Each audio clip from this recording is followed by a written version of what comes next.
बच्चों, आज हमारा करंट एंड इलेक्ट्रिसिटी का लेक्चर नंबर 3 है। पिछले लेक्चर्स में हमने दूसरे लेक्चर में पढ़ा था विशिष्ट प्रतिरोध, विशिष्ट चालकता, ठीक है, और ओम के नियम का सत्यापन हमने अनुगमन वेग की सहायता से पढ़ा था। और आज हम उसके आगे पढ़ेंगे। अगला जो लेक्चर है इस पे हम पढ़ेंगे कि प्रतिरोध की ताप पर निर्भरता, प्रतिरोध किस प्रकार से ताप से प्रभावित होता है, किस प्रकार से ताप प्रतिरोध पर इफेक्ट डालता है, ताप बढ़ाने से प्रतिरोध घटता है या बढ़ता है, इन सब के बारे में हम चर्चा करेंगे। ठीक है, तो चलिए देखते हैं। तो हमने पिछले वीडियो लेक्चर में पढ़ा था प्रतिरोध आर इक्वल टू, जो फार्मूला हमें प्राप्त आया था रो इंटू यल अपॉन में ए, ठीक, और रो इक्वल टू क्या आया था आर ए बाई, ये फार्मूले हमने प्राप्त किए थे।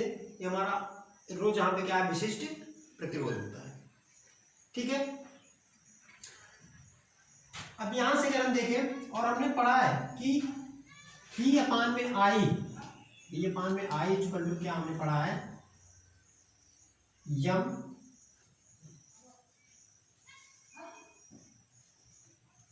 यल अपान में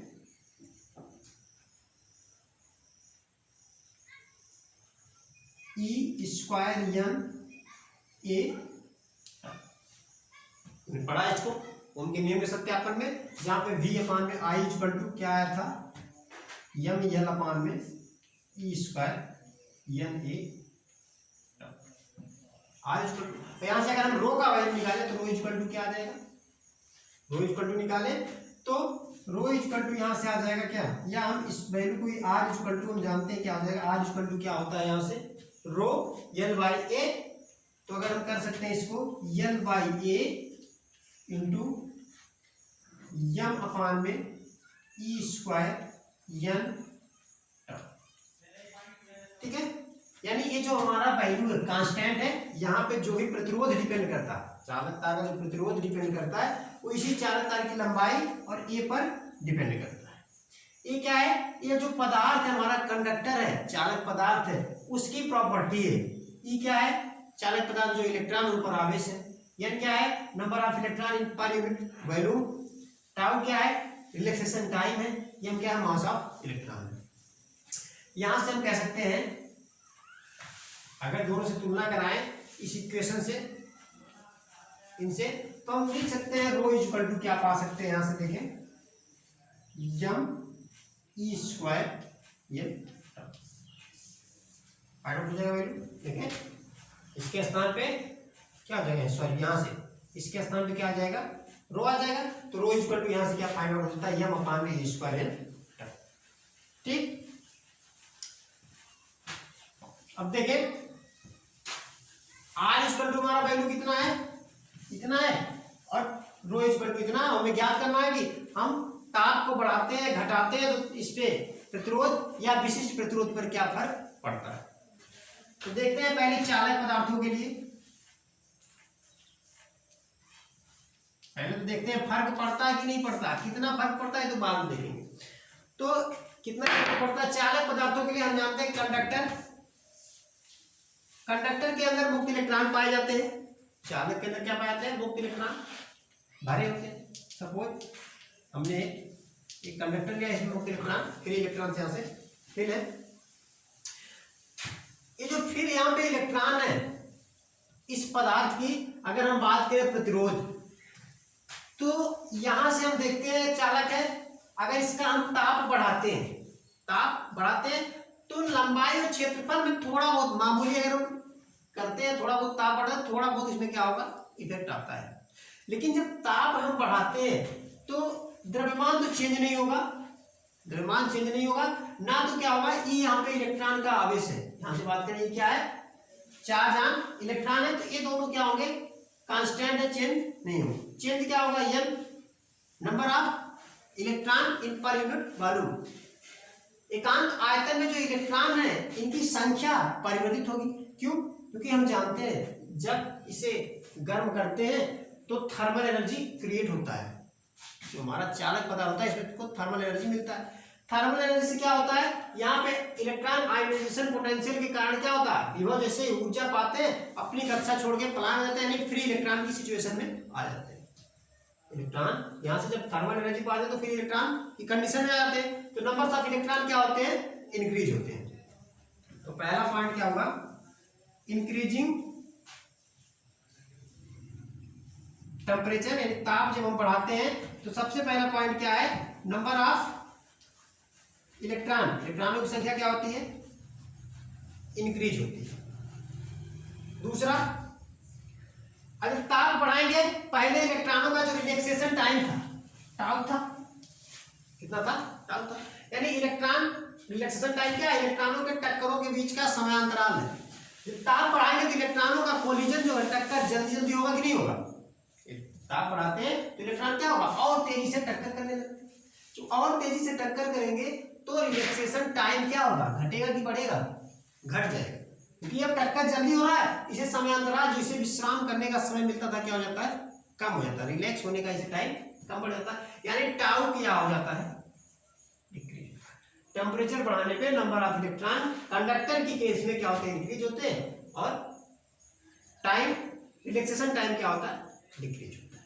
ठीक है, अब यहां से हम देखते हैं दूसरी चीज, एक चीज जानते हैं, जो चालक होते हैं इसमें मुक्त इलेक्ट्रॉनों की हर मैटर की वैसे अलग होती है, लेकिन जो नियर अबाउट की हम बात करते हैं लगभग, तो चालक पदार्थों में मुक्त इलेक्ट्रॉनों की संख्या लगभग 10⁻29 होती है। 28-29, अब हर अलग अलग पदार्थों के लिए चालक पदार्थों की संख्या क्या होती है, 28-29 होती है। ठीक है, अगर हम बात करते हैं चालक पदार्थों की तो चालक में 29 है। अब हम टेम्परेचर इससे देंगे तो इसके अकॉर्डिंग जो भी इसमें इलेक्ट्रॉन में वृद्धि होगी इतने अपेक्षा, जैसे मान लो हम ताप देते हैं, छोटा सा कोई हमारा कंडक्टर है, उसमें क्या होंगे 1000, 2000, 4000, 5000 इलेक्ट्रॉनों की बहुत ज्यादा मैक्सिमम क्या हो जाती है, नंबर ऑफ फ्री इलेक्ट्रॉन आते हैं।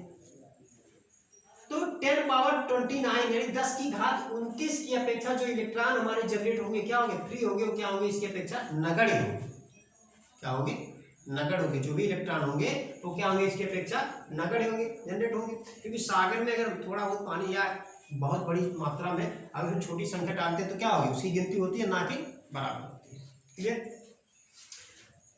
तो नंबर ऑफ इलेक्ट्रॉन का बढ़ने से बहुत ज्यादा फर्क नहीं पड़ेगा, फर्क तो पड़ता है लेकिन यहाँ पे नहीं फर्क पड़ेगा। लेकिन अगर हम बात करें फर्क क्या पड़ता है, तो हम जानते हैं अगर नंबर ऑफ इलेक्ट्रॉन बढ़ेगा तो प्रतिरोध क्या होता है, घटेगा, क्योंकि इनवर्स का रिलेशन है। नंबर ऑफ इलेक्ट्रॉन बढ़ने से प्रतिरोध और विशिष्ट प्रतिरोध दोनों क्या हो जाता है, घटता है। लेकिन बात करते वहीं पे टाउ का, इसके अकॉर्डिंग तो प्रतिरोध क्या होना चाहिए, घटना चाहिए। लेकिन बात करते हैं टाउ का, तो टाउ अब सभी इलेक्ट्रॉनों के लिए क्या हो गया, कम हो गया। इसमें जितने भी इलेक्ट्रॉन थे 10⁻29 जितने भी इलेक्ट्रॉन थे पर यूनिट वॉल्यूम में, जितने भी इलेक्ट्रॉन 1 मीटर क्यूब में होते हैं उतना, तो जितने भी इलेक्ट्रॉन होते हैं उन सबके लिए क्या होता है, टाउ का मान घट जाता है, रिलैक्सेशन टाइम घट गया। अब रिलैक्सेशन टाइम जब घट जाता है तो आर का वैल्यू क्या होगा, टाउ का मान घटा तो आर का मान क्या होगा, बढ़ जाता है, व्युत्क्रम का संबंध है, यानी इसका मान अगर घटेगा तो आर का मान बढ़ेगा। तो फाइनली हम यहां से क्या पाते हैं, चालक की कंडीशन में, कंडक्टर की कंडीशन में जो हमारा रेजिस्टेंस होता है क्या होता है, इंक्रीज होता है। ठीक, रेजिस्टेंस के केस में ताप हम जब इंक्रीज करते हैं, सॉरी इसमें कंडक्टर केस में जो हम ताप को इंक्रीज करते हैं तो हमारा रेजिस्टेंस क्या होता है, इंक्रीज होता है। अगर ग्राफ बना ले, मान लो ये आपका क्या है, टेम्परेचर, ये आपका क्या है, रेजिस्टेंस है। ठीक है, ताप जब हम बढ़ाते हैं तो इस तरह से हमारा ग्राफ प्राप्त होता है। ठीक है, टेम्परेचर है,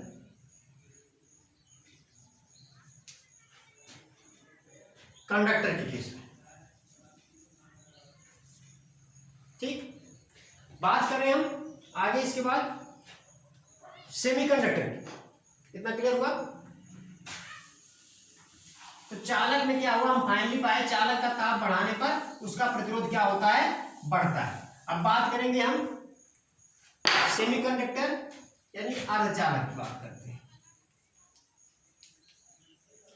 तो देखो अर्धचालक में एट रूम टेम्परेचर, कमरे के ताप में नंबर्स ऑफ इलेक्ट्रॉन जो होते हैं नेग्लिजिबल होते हैं लगभग। रूम टेम्परेचर पे जो आपके सेमीकंडक्टर होते हैं इनके अंदर नंबर ऑफ इलेक्ट्रॉन नेग्लिजिबल होते हैं, यानी इलेक्ट्रॉनों की संख्या लगभग नगण्य होती है, शून्य होती है। कितने? 25 डिग्री टेम्परेचर।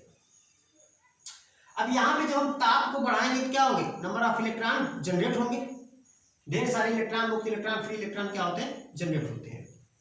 तो ताप बढ़ाने पर यन का वैल्यू क्या होगा? इंक्रीज किया। हम जानते हैं ताप बढ़ाने पर नंबर ऑफ इलेक्ट्रॉन क्या होते हैं? इंक्रीज करते हैं। अब यहाँ पे जब पहले से इलेक्ट्रॉन है नहीं, बहुत कम है, तो जो रिलैक्सेशन टाइम होगा ये क्या होगा? डिक्रीज तो होगा, लेकिन इनका इफेक्ट क्या होता है? कम होता है, क्योंकि इलेक्ट्रॉन तो बहुत ज्यादा है नहीं। जो भी कोलिजन होगा तो कोलिजन जब पहले से नहीं, तो पहले से कोलिजन था ही नहीं, पहले से जो हमारा रिलैक्सेशन टाइम था क्या था? शून्य था। इसके लिए अब कुछ इलेक्ट्रॉन जनरेट हो गए तो थोड़ा बहुत क्या होता है? रिलैक्सेशन टाइम मिल जाता है। तो ये रिलैक्सेशन टाइम जो होता है इसका यहाँ पे कोई रोल नहीं होता, केवल क्या होता है? Number of electron. तो नंबर ऑफ इलेक्ट्रॉन जब अधिक हो जाते हैं, जनरेट होते हैं, तो हम जानते हैं रो इज इक्वल टू क्या होता है? M e square n tau होता है। तो अगर एन का मान बढ़ेगा तो रो का मान क्या होगा? प्रतिरोध की बात कर ले तो प्रतिरोध आर इक्वल टू क्या होता है?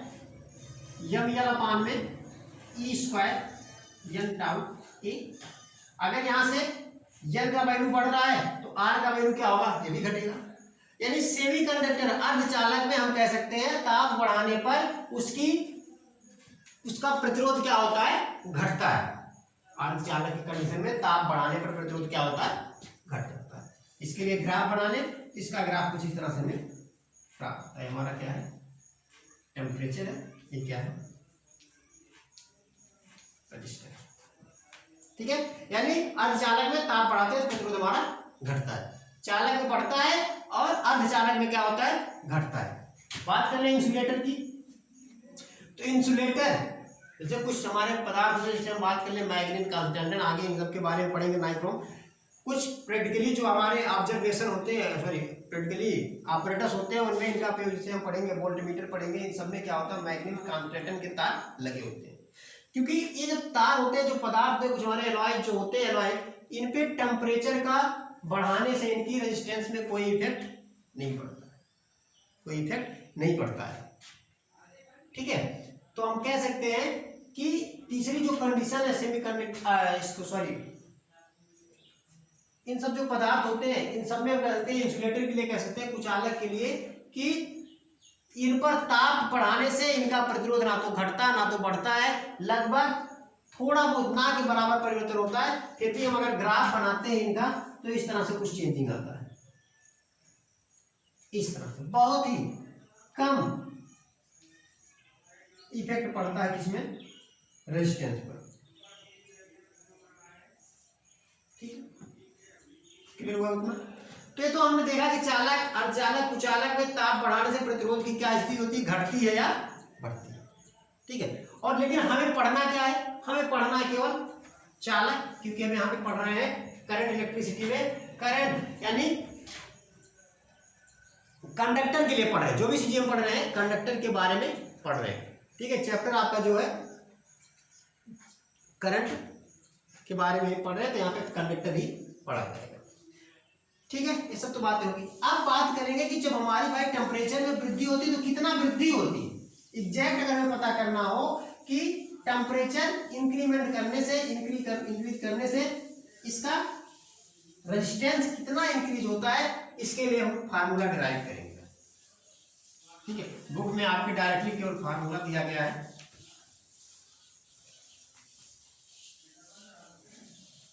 चलिए देखते हैं। मान लेते हैं प्रैक्टिकली में हमें क्या मिला है? कोई वायर है, ठीक है, जिसका हम टेम्परेचर T से इंक्रीज करके कितना कर दिए? T प्लस, इंक्रीज नहीं बल्कि क्या किया हमें पता नहीं है, हमने केवल चेंज किया, इसका temperature T plus delta T कर दिया। वायर था, वायर का टेम्परेचर पहले कितना था? T था, इसे हमने T प्लस dt कर दिया। जब T प्लस dt कर दिया तो इसका रेजिस्टेंस कितना हो गया? क्योंकि हम जानते हैं चालक में प्रतिरोध बढ़ता है, तो हम क्या कर दिए, जब ताप बढ़ाए तो इसका रेजिस्टेंस कितना हो गया? R plus D.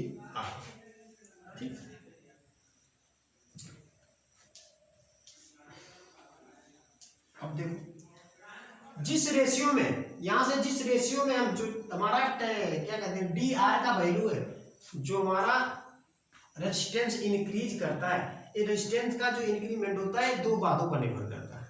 एक तो टेम्परेचर कितना बढ़ रहा है, दूसरा प्रारंभिक हमारा रेजिस्टेंस है कितना। तो d R is directly proportional to होता है डी टी, टेम्परेचर कितना हम चेंज कर रहे हैं, and d R is directly proportional to होता है आर जीरो। आर नॉट क्या है, प्रारंभिक रेजिस्टेंस। इन दो चीजों पर निर्भर करता है। यहां से अगर हम दोनों को मिला ले तो हमारा डी आर इक्वल टू क्या हो जाएगा, एक कांस्टेंट आपका अल्फा आर जीरो, यही हमारा रिलेशन हो जाता है किसमें,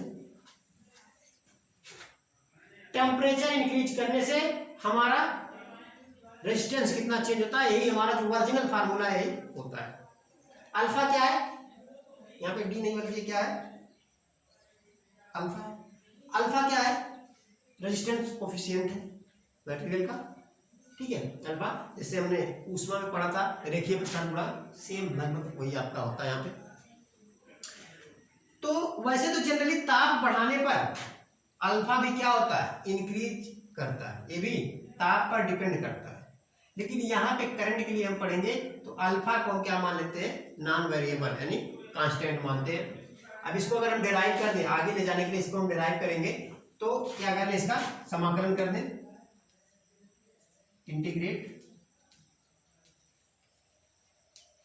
ऑन बोथ साइड, क्या होता है integration of D R equal to हो जाएगा इंटीग्रेशन ऑफ अल्फा और नॉट डी टी।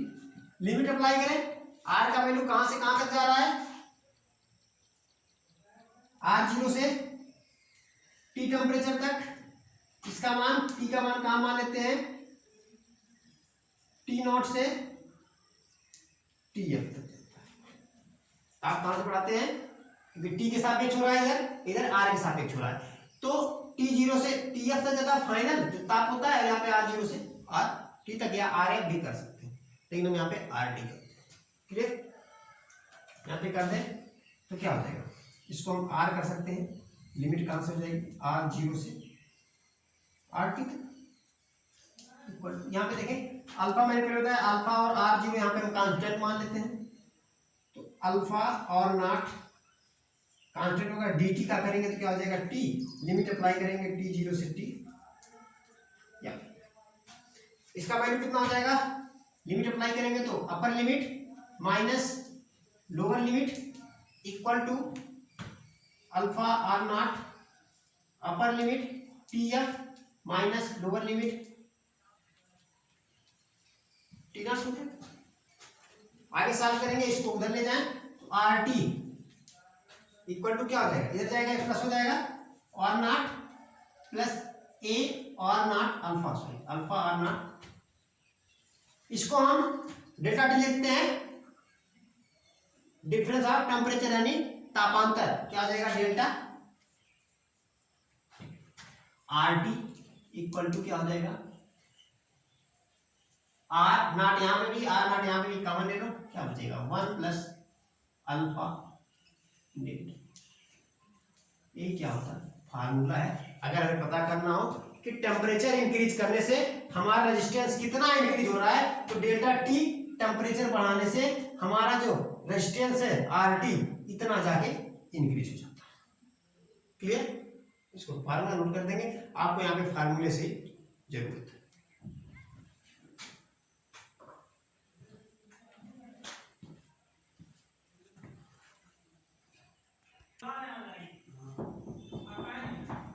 ठीक है, हो गया। तो आज की वीडियो लेक्चर में आपके लिए इतना ही था। इसके बाद आपका अगला टॉपिक है कॉम्बिनेशन ऑफ रेजिस्टेंस, जो आप हाई स्कूल में पढ़ चुके हैं, और इलेक्ट्रिक एनर्जी के बारे में चर्चा अगले वीडियो लेक्चर में हम करेंगे। चैप्टर आपका लगभग खत्म है, इसके बाद न्यूमेरिकल लगाएंगे आप, ठीक है, और कुछ न्यूमेरिकल हम लास्ट में, वीडियो आपका थ्योरी कंप्लीट हो जाएगा, हम कुछ न्यूमेरिकल आपको सॉल्व करवाएंगे, इंपॉर्टेंट न्यूमेरिकल, इसको आप अच्छे से करते रहिए, ठीक है। तो हम आपसे मिलेंगे अगले वीडियो लेक्चर में, तब तक के लिए धन्यवाद।